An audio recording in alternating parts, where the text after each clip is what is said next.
It's Spoilerin time this week on the show that takes all the hard work from cord killers and uses it to watch things and talk about them.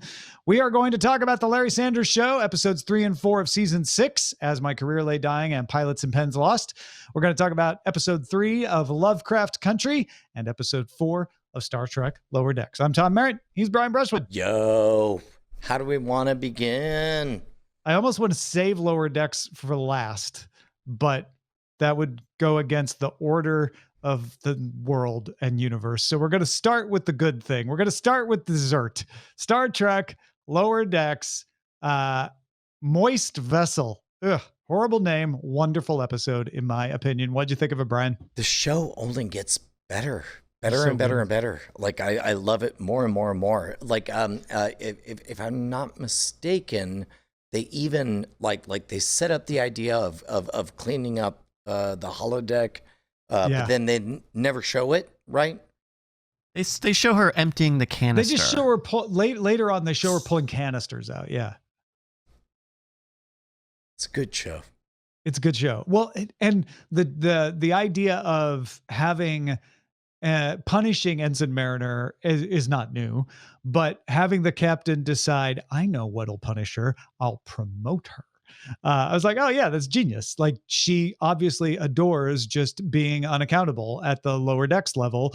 You bump her up to the upper decks and now she hates it. I thought that was a nice device to really everything seems to roll off Mariner's back, right? So what would finally get to her? Like trying to, not even giving her responsibility because she'll just slough that off, but like making her have to sit through meetings. It's funny because like my youngest or younger 12 years old is already into it, but my 16-year-old is really on the fence. Like my 12-year-old digs Rick and Morty specifically because of the naughtiness to it, right? But my 16-year-old doesn't like it at all. Full stop. Like it's like pulling teeth to get her to watch any of it. 16-year-old watches Lower Decks. Like there's something just the right amount of wholesome to it. Mm-hmm. Like even though it's irreverent. There we go. That's the word. It's the right amount of irreverent, and she digs it. Yeah. By the way, I did not realize that Jerry O'Connell of Sliders fame is the voice of Commander Jack Ransom. I didn't know who he was. I just saw his name in the credits, and today's the day I found out that's who he plays. And I liked an episode that was less Boimler focused. Boimler's just one of the gang in this one. This is all about Mariner, and she's my favorite, so of course I liked it. Yeah. No. It's like, I mean, it's bad commentary for the two of us to just constantly say, it's a good show. It's a great show. It's a good show. But well, now if I might. Okay, thank you. Please. I am enjoying the ideas of Star Trek Lower Decks. I love the concepts at play here. And I've said this in weeks past, as someone who's Star Trek blind, don't know anything, I just get these flashes where it's like, if this was written agnostically, if this was written just as a sci-fi thing away from Star Trek, this would be better and for more people. And so I have to believe you when you say that, Bryce, because you haven't watched a lot of Star Trek, if any. And I believe y'all when you say that. I've seen a lot of Star Trek. I'm looking at it and I'm not seeing an overly large amount, and certainly nothing essential that requires Star Trek knowledge. So I'm curious where that disconnect is.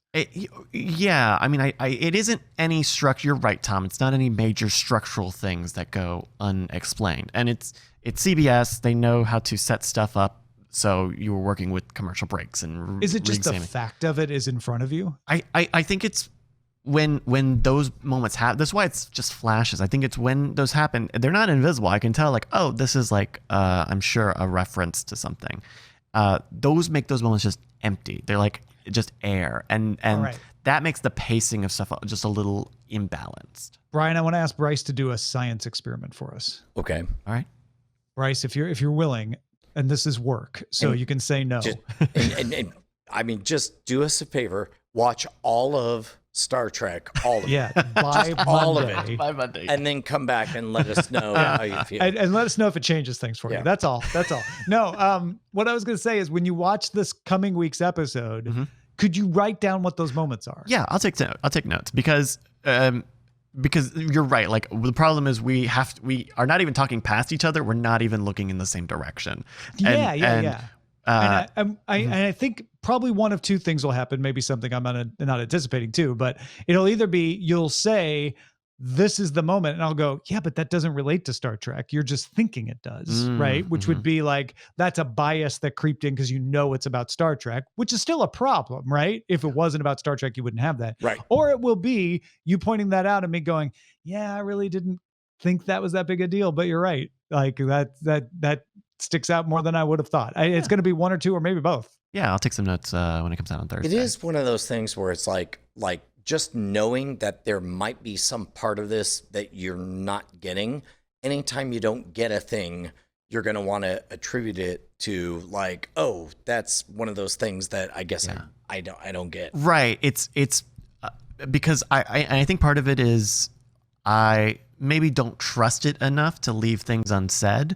And so if there's a gap, I'm making the assumption that like, oh, well, they're relying on shared knowledge. But equally, if this was, say, just completely brand agnostic, I think a lot of that stuff would be really cool because it's world building that isn't super expository. Yeah. And that is really good. And so it's a thing where, yeah, you're right. I can't even judge it. So we'll have some science work this out this next week. I will say that like my 12-year-old, doesn't mind not getting certain aspects of it, but my 16-year-old is a completionist and doesn't like not knowing X, Y, or Z. But my 16-year-old also doesn't like the darkness in a Rick and Morty episode.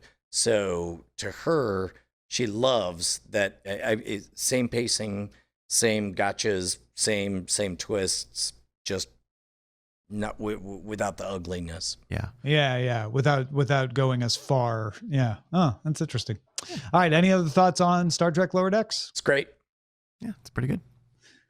All right, let's talk about Lovecraft Country, episode 3, Holy Ghost. As someone who read the book, I'm very curious just if this threw you off, because suddenly it feels like we're beginning a new story entirely. And I remember actually feeling that way a little bit in the book, where I'm like, okay, why are we back in Chicago? What's going on? Who's this house?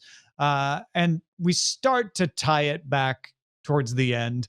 I also felt this episode was a little puffy. It has a lot of air in it in the first 3/4, and then we get a lot of action and horror in the last bit of it. But it's certainly not a happy, lighthearted episode in any way. Would we all be friends if I just flat out said I didn't like it? I didn't think it was a good show. Well, I mean, yes, Not we will an still be show. friends. That is not a problem. Worst one so far. Awful. Yeah. What didn't you like about it? I mean, it's it at best was a Twilight Zone episode. That's the best thing I could say about it. Also, I'm not surprised. Not what I expect from this show.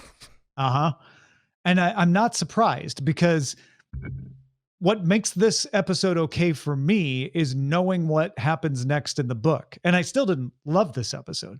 I still thought it was on the puffy / flabby, however you want to talk about it, side.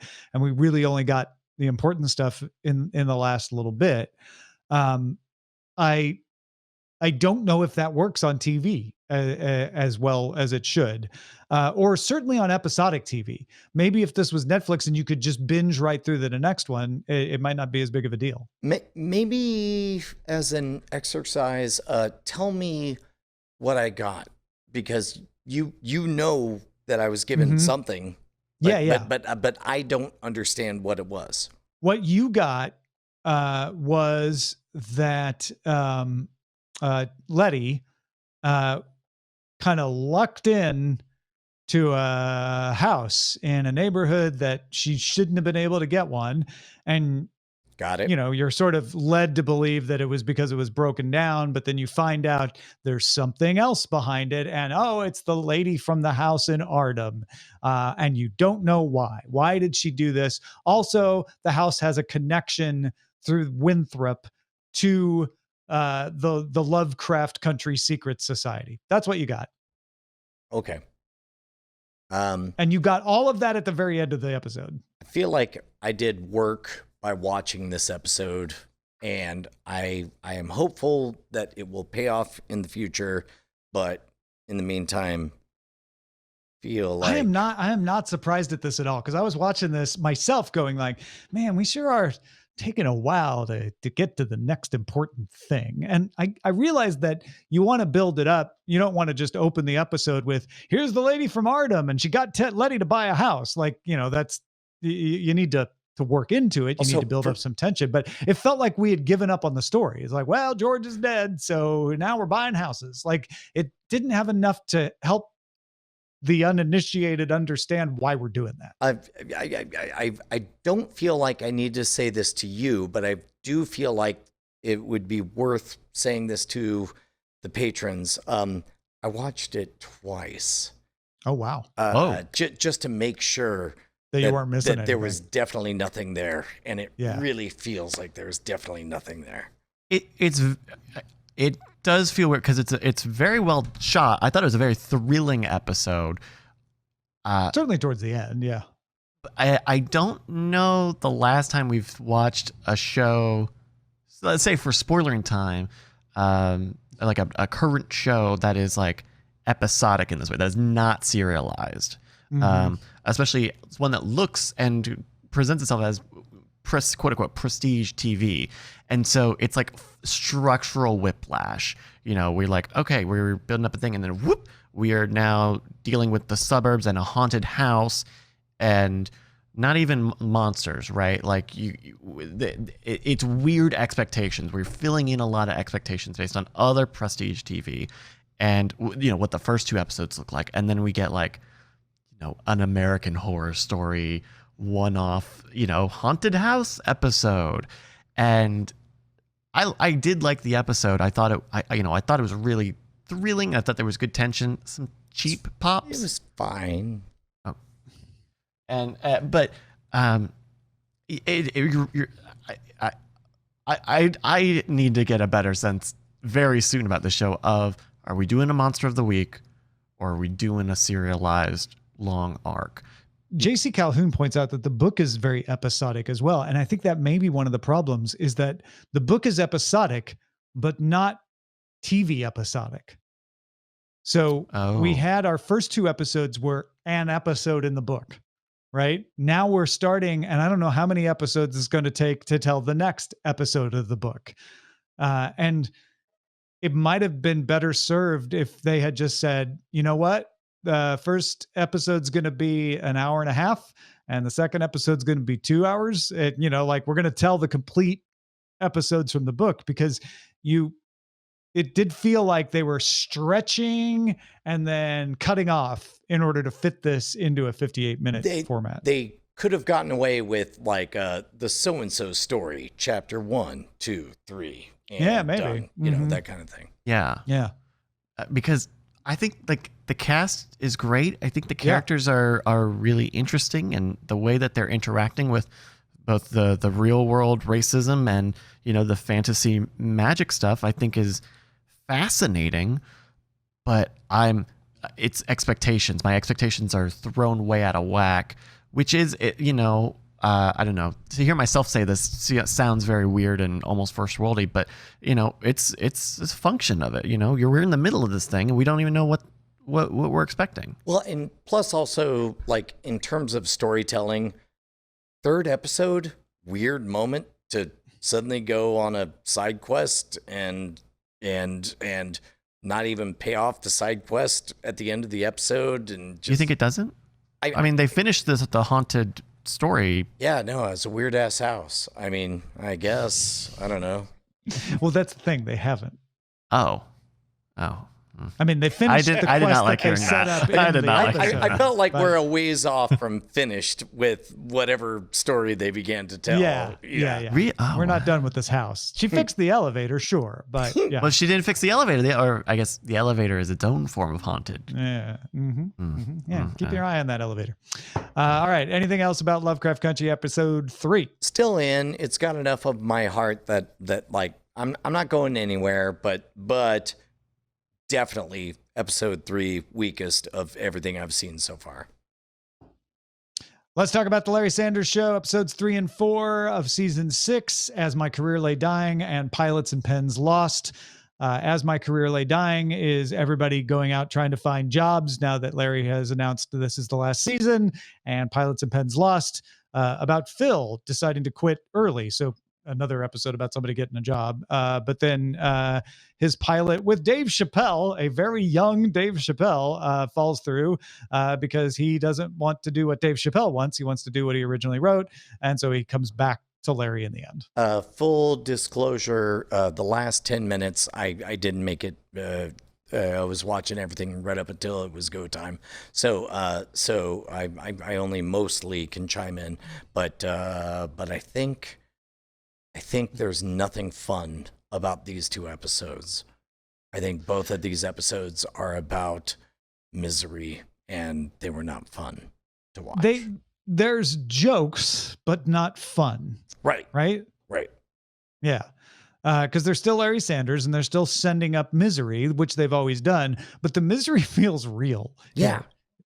Yeah. Well, and also more so in As My Career Lay Dying than Pilots and Pens Lost, but definitely in both. But you believe in these characters to a degree that makes it painful to really wrap your mind around where they're going to go next. And everybody, in a very functional Hollywood way says, oh, I have an opportunity over here. And that, I don't know. I didn't like it. It wasn't I hadn't fun. thought about this before, but the saving grace of Larry is they can talk about horrible Hollywood things that are very realistic, but you always have the show, right? They always have their TV family. You always have Artie there to lean on. You always have Beverly going to get you some yogurt, right? And you always have the team. And they've now taken that away.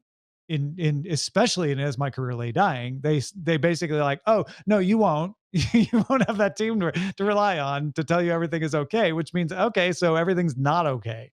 That's more real than we've ever been. There is sort of like I don't know, this detachment, right? That we've always been able to lean on, and it's not there anymore. And because we know, like this is the last season, they're all going to go on to do something else, and so when they say things, it lacks the detached irony that we love. I don't know. Yeah, it's not as detached. You're right. There's that's why I felt like Pilots and Pens Lost was a little less like that, because the Phil stuff with Dave Chappelle, I enjoyed. I was like, oh yeah, no, this is what would happen. He comes in with a script, they tear it all apart. Dave Chappelle's like, what's wrong with you? This is the kind of show I want to do. That's why I was brought in on that. That felt very standard. But where it becomes miserable is then Phil comes back to the team, which is falling apart. And you're not like, oh, well, Phil went out on his adventure and now he's back. It's more like, oh, but this isn't going to save him because this show's not going to be around either. Right. He tried to go get some food, had an adventure on a planet, and is coming back to a spaceship that's dying. They're tearing up the camp. They're like, well, you can't land here. Right. Yeah. Well, I mean, I think that's, part of it is we're in season 6, and maybe the fact that they knew this was their last season and Gary Shandling didn't really want to do the show anymore comes through. Well, Bryce, you've already made the full journey. Oh yeah. Does it get better, or is there a payoff to this, or?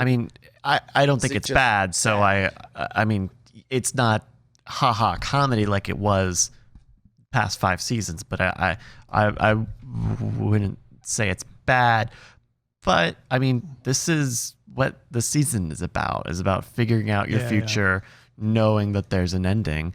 And it's a shift in tone for sure, and I think it's good stuff. I think it's good stuff, even if it's not the candy every week that we you get to watch. It's just not fun. And it's been a while since I've gone through and seen these, so I'm short on specifics. But I don't know. If you ask me if it gets better, I don't think it's bad at this point. It doesn't change, is what we're really asking. Yeah, stay like this. I wish I knew better. I can tell you, Wikipedia calls this season pretty kind of a shift in tone. So we might see a little more of stuff like this for the rest of the season. All right. Well, good to know.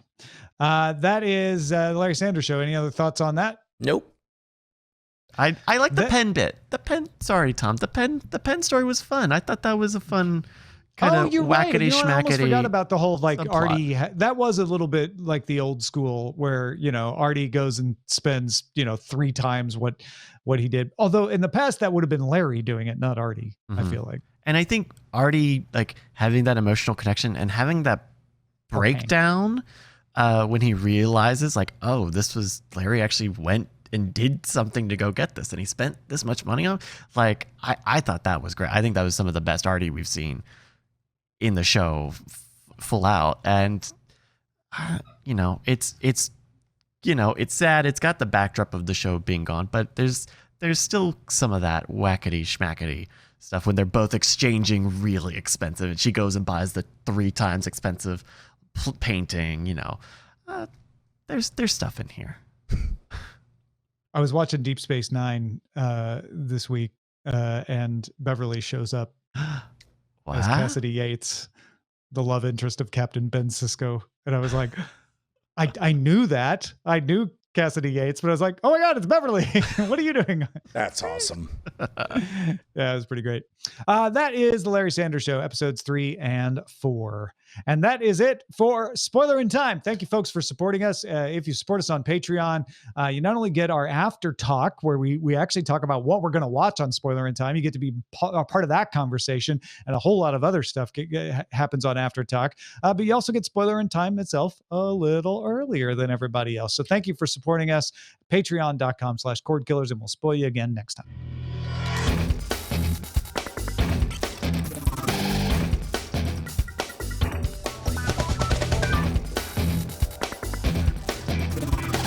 Diamond Club hopes you have enjoyed this program.